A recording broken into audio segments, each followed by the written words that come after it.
Hola, bienvenidos a nuestro video. El día de hoy aprenderemos el efecto que tienen los nutrientes en las plantas, pero se preguntarán, ¿qué planta? Existe una inmensa variedad.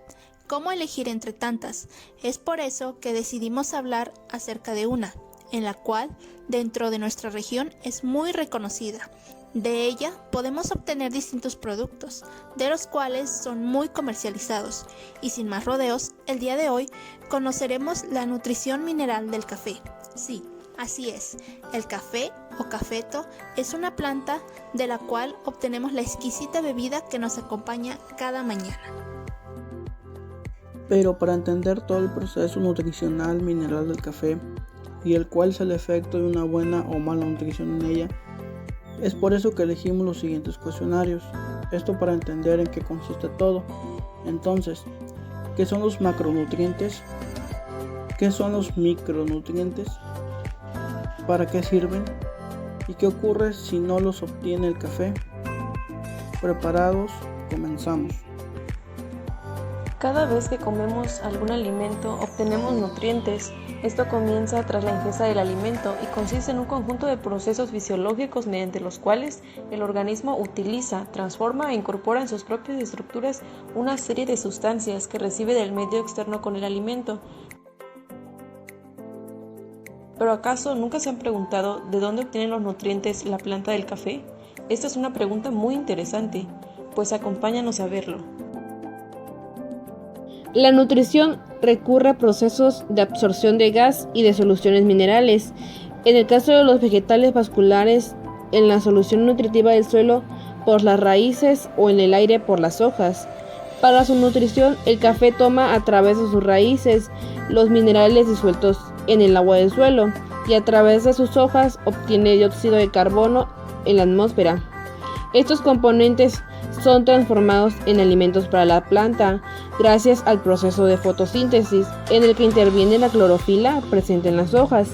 Una planta de café necesita luz solar, dióxido de carbono, minerales y agua para elaborar su alimento mediante la fotosíntesis. La mezcla del agua con las sales minerales se llama savia bruta. Las raíces, el tallo y las hojas son los órganos de nutrición de los vegetales vascularizados y constituyen el aparato vegetativo. A través de los pelos radiculares, la planta absorbe la solución del suelo, es decir, el agua y las sales minerales que constituyen a la savia bruta. Todo este proceso conlleva la nutrición de los cafetales y es así como obtiene los nutrientes esenciales que necesita para completar su ciclo de vida, tanto para desarrollarse hasta el día de su cosecha. Existen distintos nutrientes, los cuales se encuentran clasificados en dos categorías, los macronutrientes y los micronutrientes. Su clasificación se basa en la demanda por parte de la planta. Con esto nos referimos a aquellos que necesitan con mayor o menor cantidad. El conjunto de estos nutrientes hará que la planta tenga un correcto inicio, un correcto desarrollo y hasta una correcta cosecha o producción, evitando que sea blanco de plagas y enfermedades. Se estarán preguntando, ¿cuáles son los nutrientes que forman los macronutrientes? La respuesta es que los principales son el potasio, el nitrógeno y el fósforo. Estos pueden variar según el requerimiento de la planta y a otros factores que influyen en su desarrollo. Al tener una mayor importancia por la planta, presentan efectos más notorios de deficiencia y exceso visualmente. Por otro lado, los nutrientes que conforman los micronutrientes son el azufre, el calcio, el magnesio, el cobre, el molibdeno, el boro, el hierro, el zinc, el magnesio y el cloro. Al contrario de los anteriores, estos presentan efectos menos notorios y por lo tanto son más fáciles de corregir dentro del ciclo de la vida de la planta. Ahora, el cultivo del café requiere de varios nutrientes para alcanzar su máximo potencial de producción desde el punto de vista de nutrición y necesita en mayor cantidad algunos nutrientes más que otros. Entonces, los tres principales elementos para el crecimiento y desarrollo de la planta de café son el carbono, el hidrógeno y el oxígeno. los cuales se obtienen básicamente del agua y de la atmósfera, representando cerca del 95% del peso de la planta. Los demás elementos se encuentran principalmente en el suelo y, según su demanda para el cultivo del café, son considerados como macronutrientes el nitrógeno, el fósforo, el potasio, el calcio, el magnesio y el azufre, y como micronutrientes el hierro, el manganeso, el cobre, el zinc, el boro, el cloro, el molibdeno y el níquel. Durante la etapa vegetativa de la planta de café, su crecimiento es relativamente lento, extrayendo bajas cantidades de nutrientes del suelo, pero en la etapa reproductiva su crecimiento es mucho mayor, al igual que sus necesidades de nutrientes. Cuando el café se cultiva bajo condiciones intensas, a pleno sol, las plantas exigen alta cantidad de nutrientes. La cantidad requerida de nutrientes por la planta varía de acuerdo a las características del cultivo, ya sea especie, variedad, etapa de desarrollo y nivel de producción, entre otras. Factores climáticos, principalmente la precipitación, temperatura y luminosidad. Propiedades del suelo, físicas, químicas y biológicas, y del manejo de la plantación, densidad de siembra, riego, sombra y fertilización. Nosotros, como ingenieros agroindustriales en formación, debemos de saber reconocer las funciones, deficiencias y exceso de cada uno de estos nutrientes. Y se preguntarán, ¿por qué? La respuesta es simple, es una planta, ¿cierto? Entonces, para entender la relación, nosotros nos encargamos de transformar materias primas en productos beneficiosos para la sociedad. Claro que esto va a depender a qué industria nos dediquemos, pero la razón es que siempre vamos a tener en contacto a las plantas. El café es un claro ejemplo. Entonces, ¿cómo podemos reconocer los distintos nutrientes dentro del café y sus efectos positivos o negativos? Esto es muy simple y es por eso que preparamos la siguiente explicación de cada uno de ellos, donde abordamos qué función tiene, qué deficiencias son visibles en la planta y qué sucede cuando hay un exceso. ¿Listos? Para comenzar tenemos la primera clasificación que anteriormente mencionamos. ¿Lo recuerdan? Así es, son los macronutrientes. Bueno, entonces el primero es el nitrógeno, con el que la planta consigue es tener más vitalidad y muchas hojas. También estimula el crecimiento vegetativo, la floración y es esencial para el alto rendimiento. El nitrógeno es esencial para el crecimiento vegetal y la alta producción de café. La absorción ocurre en la fase precoz, durante el desarrollo foliar y la floración. El suministro de N debe mantenerse durante la temporada, pero exceso de N a fases tardías. Este ciclo puede reducir el tamaño del grano del café. Del suelo, los cafetos pueden absorber el nitrógeno en forma catiónica o aniónica, principalmente por medio de iones nitrato o amonio. Como siguiente macronutriente tenemos el fósforo, el cual contiene las funciones de optimizar la calidad del follaje para la formación de un sistema de raíces fuerte y también optimizar el cuajado de frutos o granos, aumentando su rendimiento. Los tejidos con mayores porcentajes de fósforo en sus células son aquellos que demandan un alto consumo de energía, como son las regiones meristemáticas de la parte área y radical y la de frutos jóvenes en pleno desarrollo. La deficiencia de fósforo se presenta generalmente en las hojas viejas, generando manchas amarillas en las cuales hay coloraciones rojas. Las manchas son de diferentes tamaños y pueden cubrir casi toda la hoja. En casos severos, los frutos se vuelven amarillos, generando un bajo crecimiento, produciendo una caída total de las hojas que tienen frutos en maduración.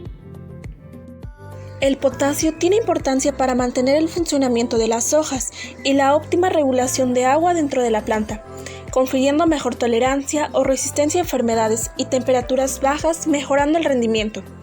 Entonces, si falta, es más vulnerable a estos factores. La deficiencia de potasio solo se manifiesta en los bordes y en las puntas de las hojas.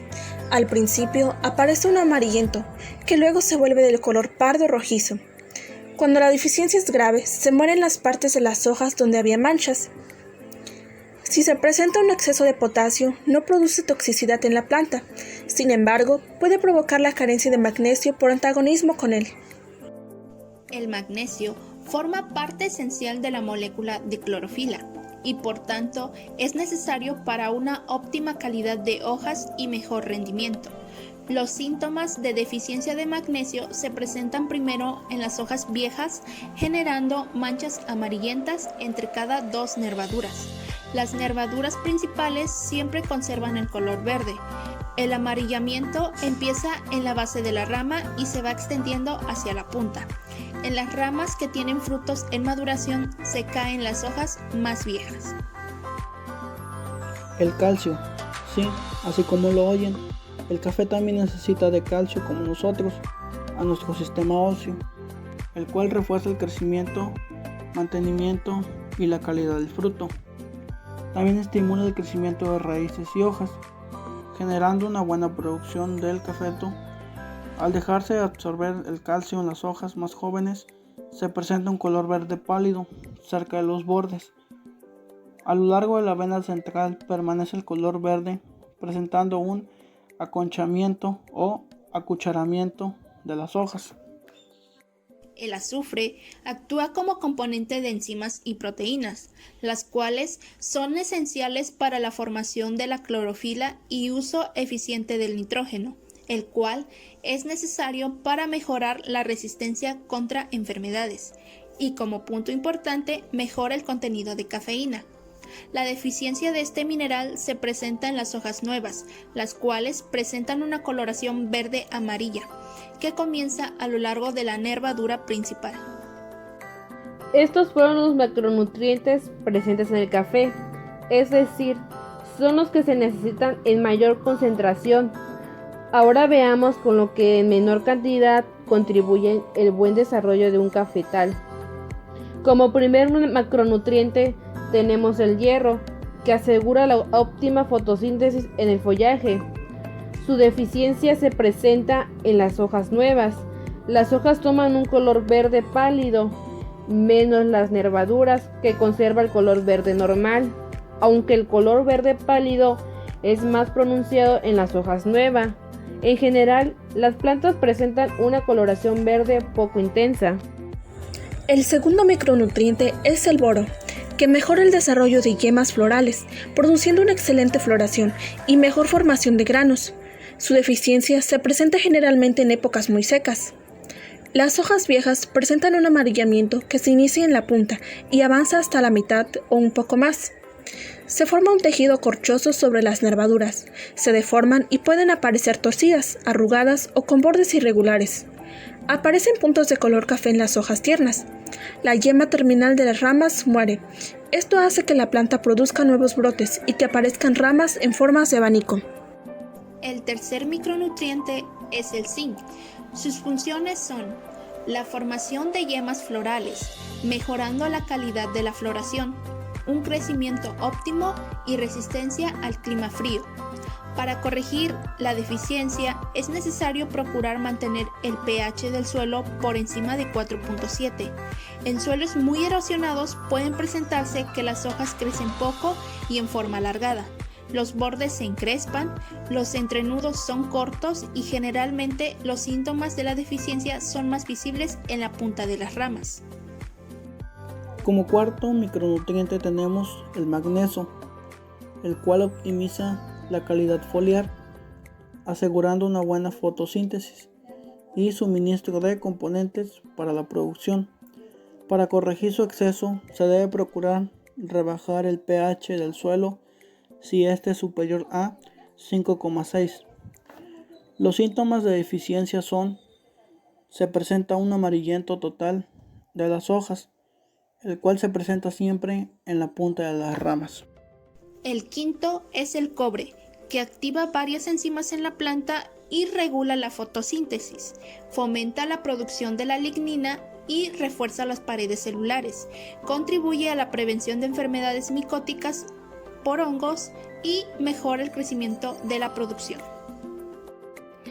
El sexto es el molibdeno, que interfiere en el uso eficiente de nitratos y en el metabolismo de fósforo, aunque es poco frecuente la carencia de molibdeno. Los síntomas son muy parecidos al nitrógeno, una clorosis general, empezando por las hojas viejas. La planta de verde claro tira amarillo. Puede mostrarse como deformaciones en las hojas nuevas, hojas enrolladas o un cuchara, o como clorosis entre nerviaciones en hojas intermedias o inferiores, o como necrosis de bordes. El último micronutriente, pero no menos importante en la planta del café, es el cloro. Cuando escasea, podemos apreciar marchitez y clorosis. Y bueno, es así como concluimos que los nutrientes que necesita el café para una buena nutrición, los cuales en cantidades ideales nos permiten tener el máximo potencial productivo de los cafetales, siempre y cuando se proporcione a la planta los nutrimentos minerales necesarios para su correcto crecimiento y desarrollo.